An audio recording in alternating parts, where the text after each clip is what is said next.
Rose. We would like to welcome Lila Rose to the stage. A fetish model and performer, Lila is an advocate for sex workers and fighting for legislation for sex work here in Rhode Island. We welcome Lila Rose to the stage.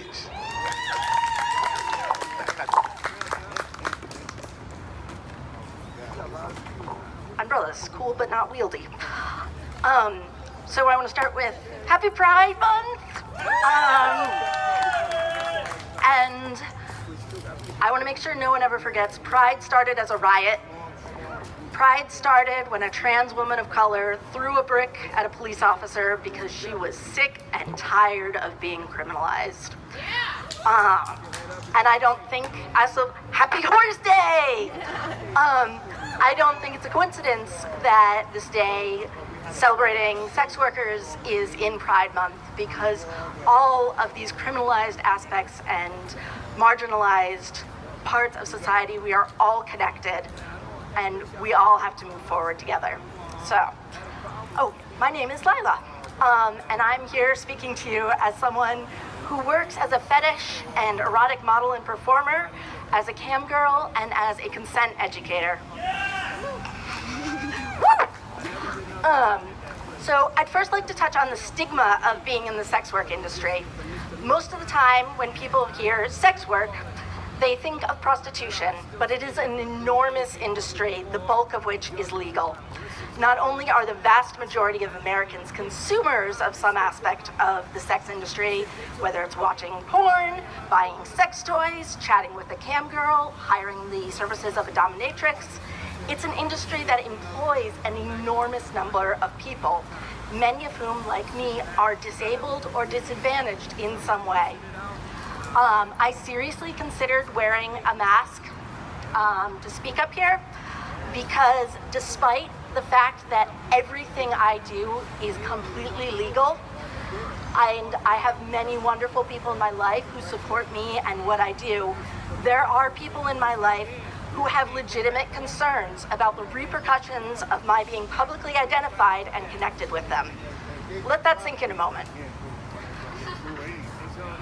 The stigma of doing legal work in this industry is so strong that just being associated with me could have consequences for someone's social and professional life.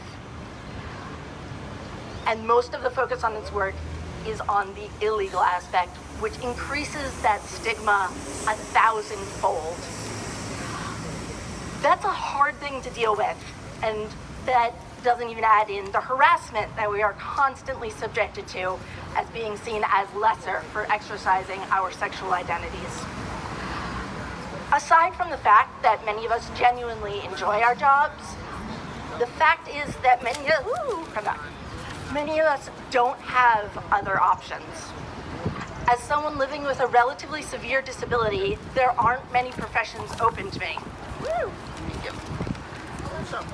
A high percentage of the sex workers I know personally are disabled, and the vast majority of all sex workers are disadvantaged in some way. While state and federal assistance programs are beneficial, they rarely provide enough to survive on without supplementation. This industry is how we survive. We can be self-managed and independent, work as much or as little as our conditions and situations allow. There's no educational barrier, no social prerequisites. We can do the bulk of our work from home on the computer. Well, we could.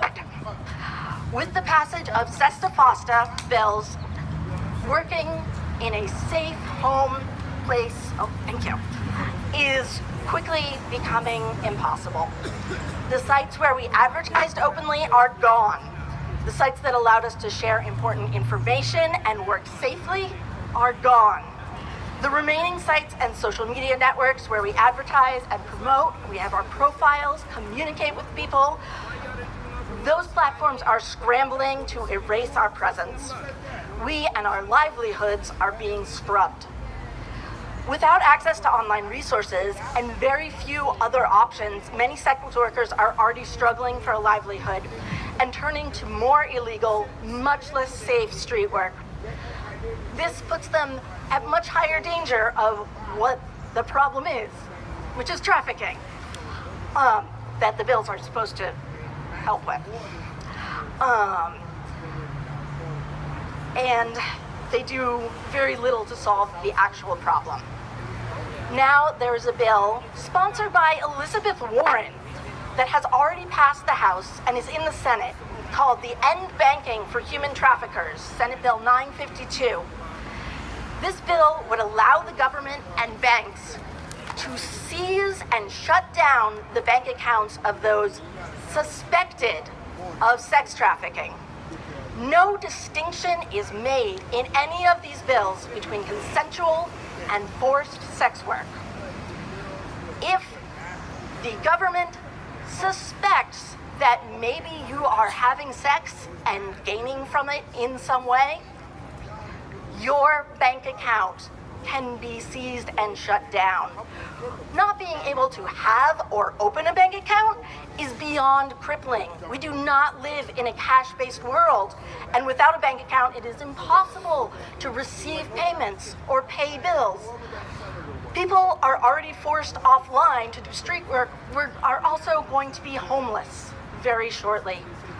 The stigma of this industry has called a war on all sex work, legal and illegal, which I believe strongly shouldn't be illegal. And the vulnerable, the disadvantaged, the disabled are the targets and victims, not the traffickers. So please, please spread awareness about these bills. Please call your representatives. Call. Emails are great, signing online petitions are great, but what actually gets their attention is flooding their phone lines, because that takes up their time. Ask them to protect vulnerable populations and demand that the EBHT Senate bill be blocked and FOSTA-SESTA repealed. Thank you so much for all showing up. It's wonderful to see you, and yay! Thank you, Lila.